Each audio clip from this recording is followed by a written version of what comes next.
Hi friend, இன்றைக்கி நம்ம என்ன செய்கிறோம் பார்த்தீங்கன்னா சிக்கன் கீமா மசாலா செய்கிறோம்.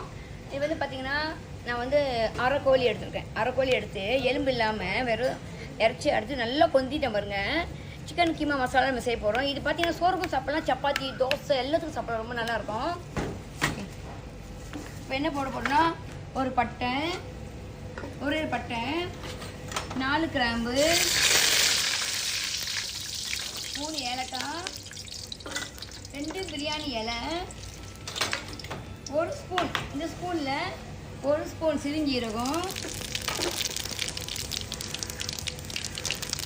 ஓகே, அதுக்கப்புறம் பார்த்தீங்கன்னா வெங்காயம், ஒரு பெரிய வெங்காயத்தை நல்லா நறுக்கியிருக்கேன்.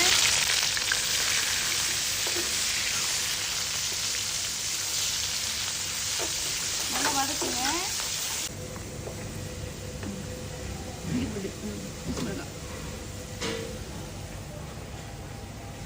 ஓகே ஃப்ரெண்ட், நல்லா வெங்காயம் வதக்கிடுச்சு. நான் வந்து ஊசி மிளகா 4 மிளகா எடுத்து சின்னதாக நறுக்கியிருக்கேன்.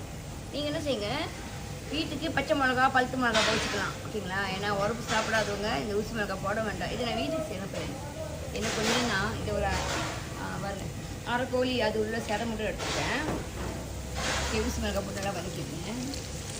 ஒரு கோழி ஃப்ரெண்ட் பாருங்கள், வெங்காயம் நல்லா வதக்கிடுச்சு. இஞ்சி போட்டு நல்லா திக்காக அரைச்சிக்கோங்க. கொஞ்சமாக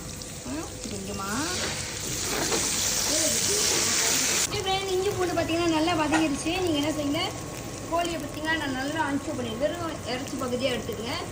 ஆக்சுவலி என்ன, நான் ஒரு கோழி வாங்கினேன், அதில் வந்து வெறும் இறைச்சி பகுதியாக எடுத்தால் எனக்கு அரை கோழி தான் கிடச்சிச்சு. எலும்பு எடுக்கலை, இது அரை கோழி வந்துடுச்சு. ஓகே, இப்போ நம்ம வந்து எண்ணெயில் போடுவோம்.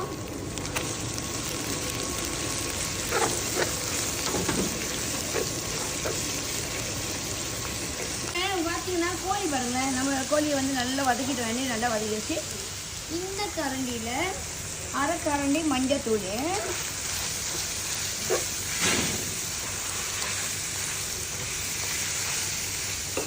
அதுக்கப்புறம் பார்த்தீங்கன்னா மல்லித்தூள் இந்த கரண்டியில் நிறைய எடுத்து போட்டிருக்கேன். ஒரு கரண்டி மல்லித்தூள். இந்த கரண்டியில் அரை கரண்டி கரம் மசாலா, கரண்டியில் அரை கரண்டி பிரிஞ்சிருக்கத்தூள். அதுக்கப்புறம் என்ன பார்த்தீங்கன்னா இந்த கரண்டியில் நிறைய 2 கரண்டி பட்டை மிளகாய் தூள், தனித்தூள், பட்டை மிளகா பாபா சோடா பட்டை மிளகாய் தூள். அதுக்கப்புறம் நான் வந்து டொமேட்டோ நல்ல பழத்தை எடுத்து சின்ன பழமாக 3 பழம் அரைச்சிருக்கேன். அரைச்சி இதை போட்டுருக்கேன். ரொம்ப தண்ணி ஊற்றாமல் கொஞ்சமாக தண்ணி ஊற்றி அரைச்சிருக்கேன். அப்படி உங்களுக்கு அளவு தெரியலன்னா இங்கே பாருங்கள், இந்த கோழியில் நான் வந்து எவ்வளோ தான் அரை கோழியோட கொஞ்சம் குறவா ஊற்றிருக்கேன் தண்ணி. டொமேட்டோ அரைச்சிருக்கேன் அதில். இந்த கோழியில் அரை கோழி தண்ணி ஊற்றுங்க. சிக்கன் நல்லா வெந்து வாசனை வந்துடுச்சு. நம்ம உப்பு வந்து ரொம்ப போடாதீங்கன்னு பார்த்தா குறவா போட்டுக்குங்க. நான் அரை தண்ணி தான் போடுறேன். அதுக்கப்புறம் என்ன பண்ணணுன்னா இங்கே நல்லா உப்பு போட்டு கலரிட்டு, ஓகே ஃப்ரெண்ட், இங்கே பார்த்தீங்கன்னா தயிர் எடுத்துருக்கேன். நான் என்ன எவ்வளோ எடுத்தேன்னா, இங்கே இந்த கரண்டியில் பாருங்க 1.5 கரண்டி தயிர் எடுத்து ஊற்றுறேன். இந்த கீமாவில் பாருங்க 1.5 கரண்டி ஊற்றுக்க போதும்.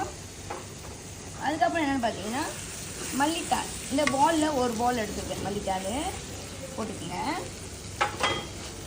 போட்டு நல்லா கிளறுங்க.